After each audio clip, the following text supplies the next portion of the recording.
Thank you again for visiting our office. I'm Dr. Wellish. What I'd like to do is review with you some of the risks and benefits of your procedure. The most common laser vision correction procedures include LASIK or PRK. An alternative to LASIK and PRK is the intraocular contact lens. The way PRK works is a laser is used to reshape the very front of the eye without doing anything other than just reshaping the front of the eye. We wipe off the surface cells, reshape the eye, put a protective contact lens on, and you're good to go. With LASIK, we make a thin flap in the cornea, lift up the flap, do the correction, and put the flap back down. With LASIK, visual recovery is faster and more comfortable than PRK, but the final results after about a month in our office are about the same. With any procedure, whether it's LASIK or PRK or any vision correction procedure, although we seek perfection, there is sometimes the need for driving glasses for night driving or reading glasses from time to time. If you're over the age of 40 and you need reading glasses now, you probably will still need them after your correction procedure. In the classroom, 1 + 1 always equals 2. So we know that if we program the laser for 1 + 1, it would always equal 2.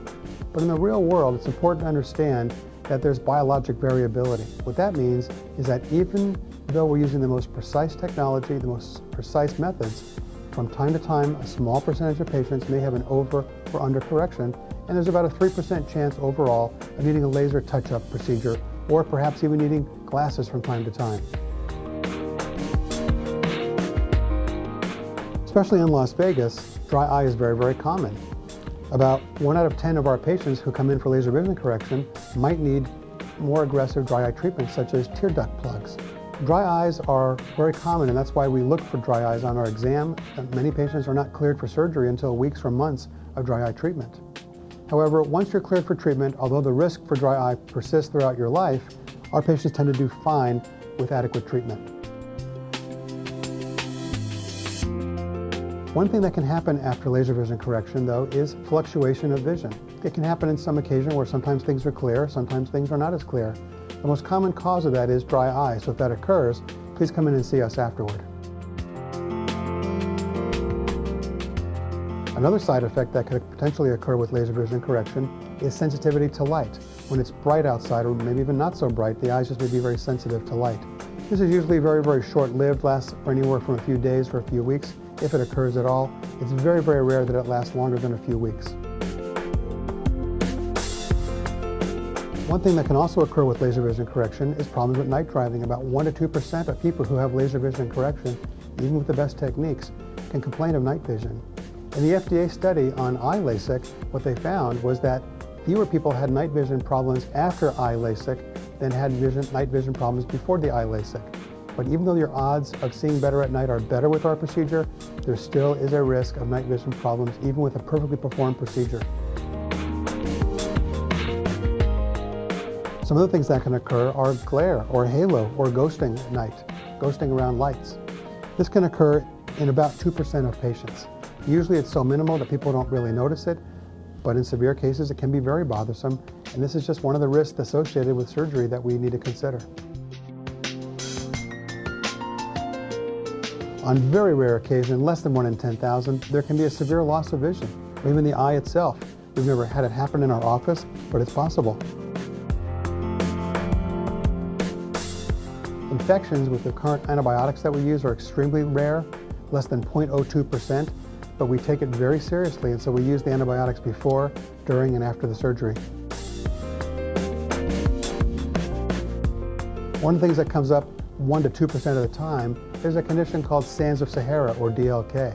This is a sterile inflammation that can occur under your flap, and that's why it's important to keep your appointments the day after surgery, a week after surgery, and a month after surgery. If at any time after your surgery you notice the vision getting blurry, sensitive to light, you're not seeing as well, your eyes are sensitive, come on in, let's take a look at it and make sure it's not sands of Sahara. Flap complications with the intralaser are so rare, we don't even think about it anymore, but we're talking in the order of magnitude of way less than 1 in 1,000. But flap complications are possible with any procedure. One thing that can also occur after even a perfectly performed procedure is flap Tria. That's where the flap can slip a little bit and microscopic wrinkles can form. Monovision is something that we often talk about with our patients who are age 40 or over. What monovision means with laser vision correction is different than with contact lenses. With laser vision correction, we typically correct one eye for far away, the other eye for mid-range, say a computer monitor, and wear reading glasses for up close. On rare occasion, patients want more. They want to be able to see everything up close, and we do what's called a contact lens trial. With a contact lens trial, we actually prove to you and try to demonstrate with a contact lens what the full amount of monovision would look like, just to make sure you tolerate it before your procedure. You'll be given some preoperative instructions, including antibiotic drops, anti-inflammatories, and artificial tears. Our staff will be glad to go over with you in more detail.